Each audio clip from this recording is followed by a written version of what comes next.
Warahmatullahi wabarakatuh. Alhamdulillahi rabbil alamin. Wassalatu wassalamu ala ashrafil anbiya'i wal mursalin, sayyidina wa nabiyyina wa maulana Muhammadin wa ala alihi wa ashabihi al-mujahidin at-tahirin. Asyhadu an la ilaha illallah wa asyhadu anna Muhammadar Rasulullah. Qala Allah Ta'ala fi kitabihil karim, a'udzu billahi minasy syaithanir rajim. Bismillahirrahmanirrahim. Innama yakhshallah min ibadihil ulama. Sesungguhnya orang-orang yang paling takut dengan Allah, orang-orang yang paling khawatir dengan Allah adalah para ulama. Yang saya hormati dan saya muliakan pengurus masjid, tokoh-tokoh masyarakat, bapak ibu, hamba-hamba Allah sidang solat zuhur Masjid Jami'atuz Zahidin. Semoga kita semua insyaAllah mendapat rahmat dan ridha dari Allah Subhanahu wa ta'ala. Mari kita bersyukur kepada Allah dengan mengucapkan Alhamdulillah, karena siang ini kita masih diberikan nikmat yang amat banyak dari Allah Subhanahu wa ta'ala. Berselawat kita kepada Rasul dengan mengucapkan Allahumma salli ala Sayyidina Muhammad wa ala ali Sayyidina wa maulana Muhammad. Assalamu alayka ya Rasulullah. Bapak ibu, hamba-hamba Allah yang dimuliakan Allah, sebelumnya mari sejenak kita mengirimkan Al-Fatihah. Hari ini kita berduka umat Islam, salah seorang ulama kita yang terbaik meninggal dunia, yaitu Syekh Ali Jabir. Dan beritanya sudah update, sudah sampai ke nasional berita itu. Mari kita kirimkan Al-Fatihah. Al-Fatihah. A'udzubillahi minasyaitonirrajim. Bismillahirrahmanirrahim. Alhamdulillahi rabbil alamin. Ar-Rahmanir-Rahim. Maliki yaumiddin. Iyyaka na'budu wa iyyaka nasta'in. Ihdinas siratal mustaqim. Siratal ladzina an'amta 'alaihim ghairil maghdubi 'alaihim waladdallin. Amin. Allahumma ighfir lahu warhamhu wa'afihi wa'fu anhu. Bapak Ibu yang dimuliakan Allah, kajian kita zuhur ini tentang kisah seorang ulama besar dunia. Beliau adalah keturunan dari orang soleh. Nama ayahnya Muhammad Idris Asy-Syafi'i Al-Quraisy. Idris ini orang biasa. Dalam kehidupan sehari-hari dia sebagai petani. Ada yang mengatakan juga petani kecil, dalam artian orang miskin lah. Dia hidup di daerah bernama Al-Asqalan. Al-Asqalan ini daerah tepi sungai di negara Palestina. Lalu beliau ini ketika sudah menikah pindah ke Mekah. Muhammad Idris ini ketika masih muda itu di tepi sungai pernah menemukan satu buah apel. Ada yang mengatakan satu buah delima hanyut di tepi sungai.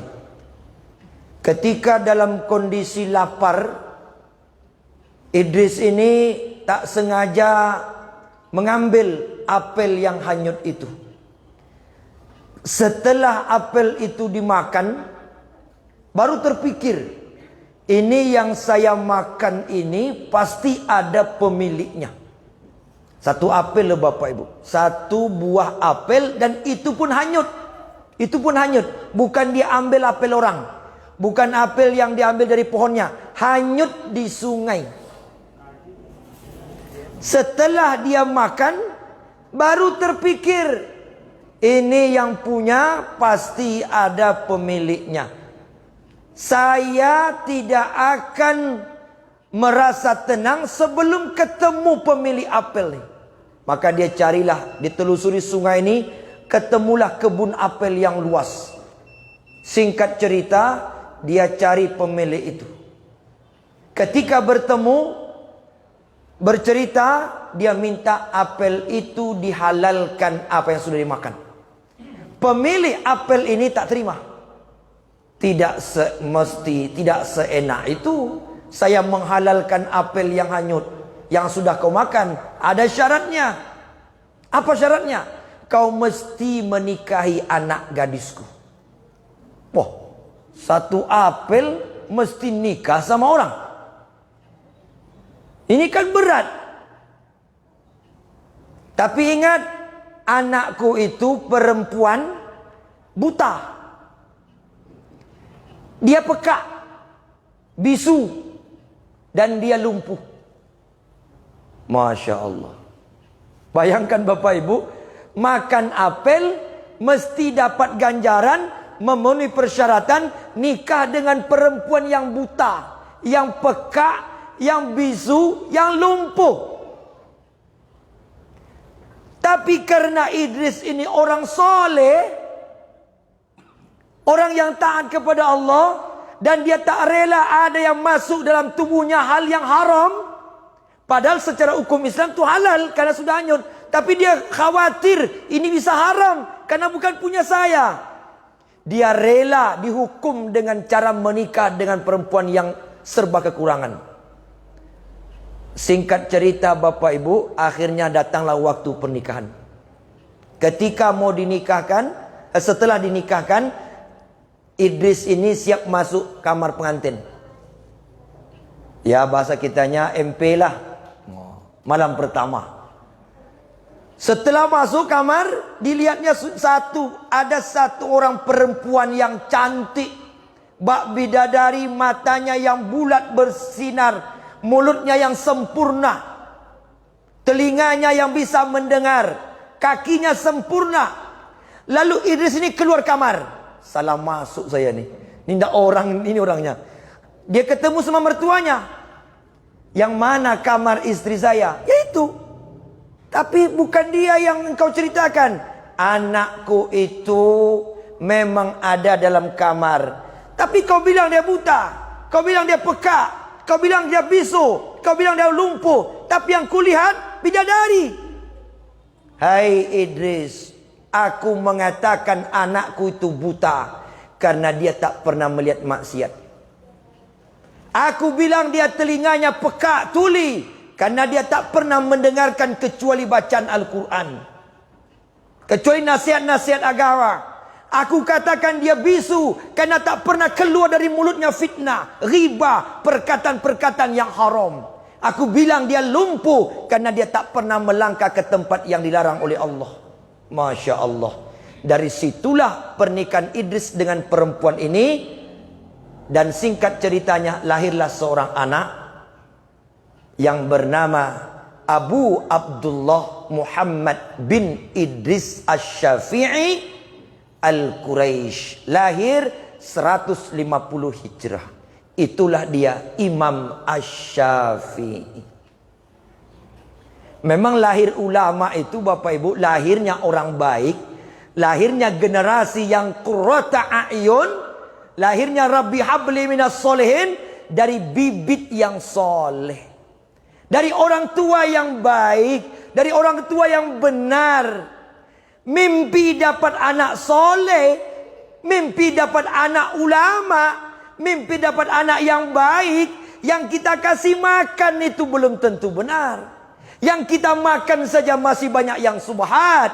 Yang kita makan saja masih bercampur dengan yang haram. Lahir ulama, mana mungkin. Lahir orang soleh, tidak mungkin. Imam Asy-Syafi'i pada usia 7 tahun hafiz Quran 30 juz. Kenapa dia hafiz Quran 30 juz usia 7 tahun?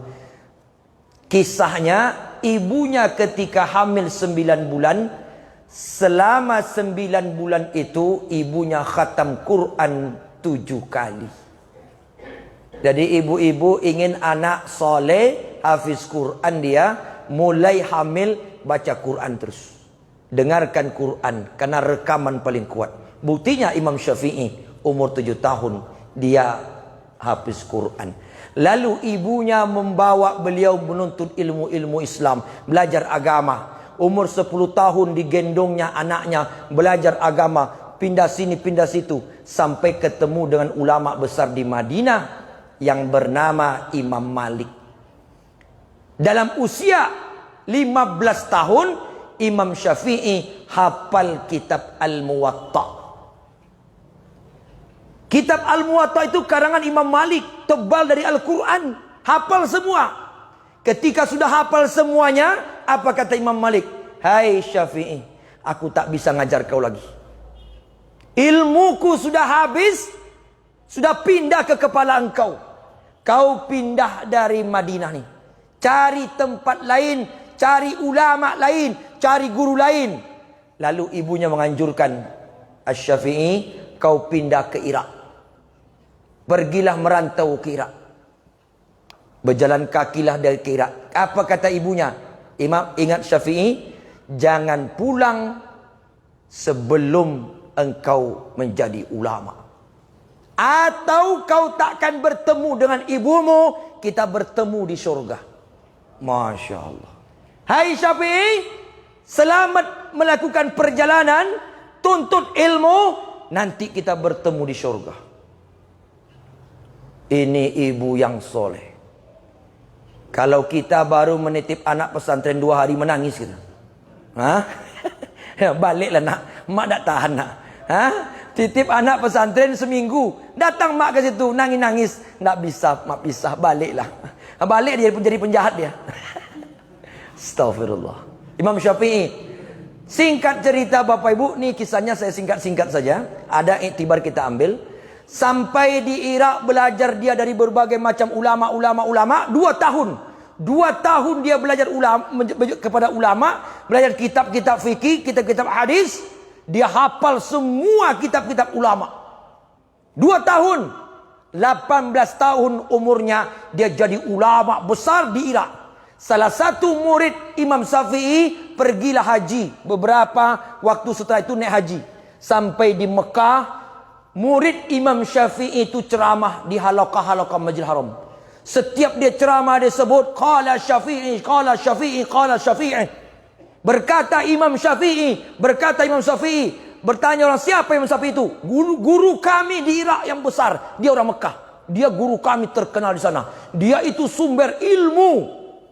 Salah satu pendengar jamaahnya itu yang hadir adalah ibu Imam Syafi'i yang juga naik haji waktu itu. Lama dia dengar. Oh, ini anak saya nih.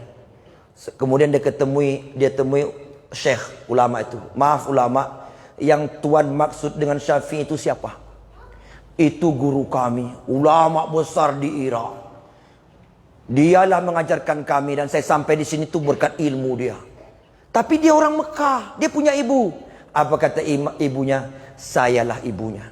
Karena di Mekah ini tidak ada yang bernama Syafi'i bin Idris, tak ada. Saya sendiri punya anak. Suami saya Idris. Sejak itu ulama besar dari Irak ini tunduk dan sangat memuliakan ibunya Imam Syafi'i.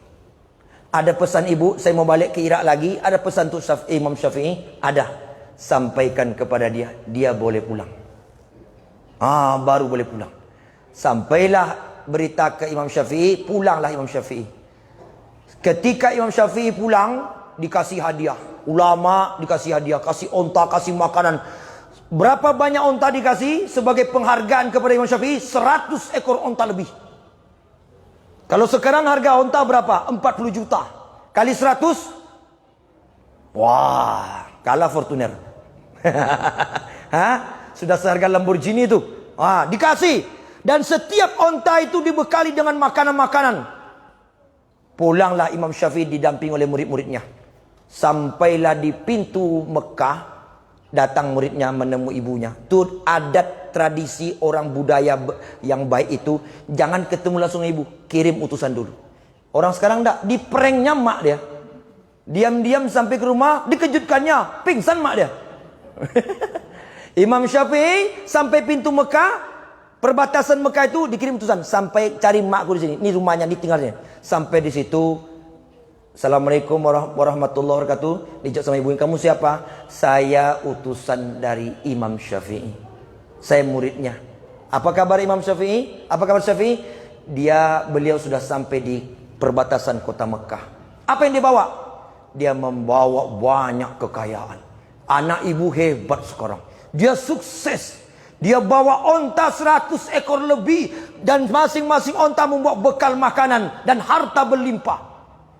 Dihempaskannya pintu oleh mak itu, sampaikan ke Syafi'i, jangan pulang, balik ke Irak lagi.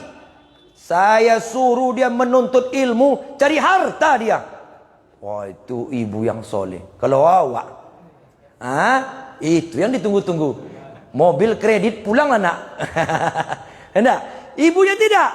Ibunya mengatakan, kalau Imam Syafi'i masih bawa onta tu, suruh dia balik ke Irak. Saya tak butuh itu. Saya butuh dia bawa ilmu. Dia jadi ulama.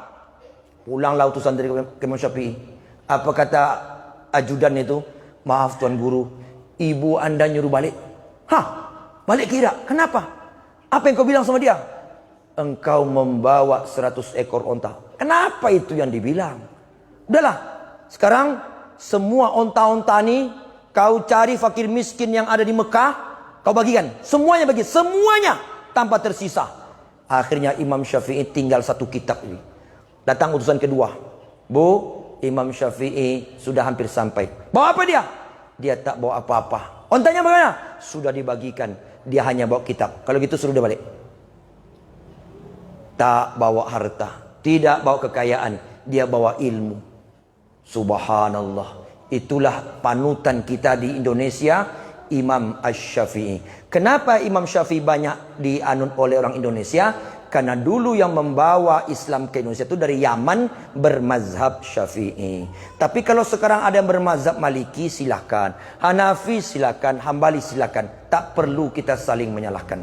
Jadi kesimpulannya, ulama itu memang cinta pada Allah dan hanya takut hanya pada Allah. Dan sejak itu ibunya tak pernah kekurangan harta. Ada saja min haitsu la yahtasib. Rezeki yang berlimpah tak pernah disangka-sangka. Demikian, mohon maaf lahir batin. Subhanakallahumma bihamdika asyhadu an la ilaha illa anta astaghfiruka wa atubu ilaik. Wallahu a'lam bissawab. Assalamualaikum warahmatullahi wabarakatuh.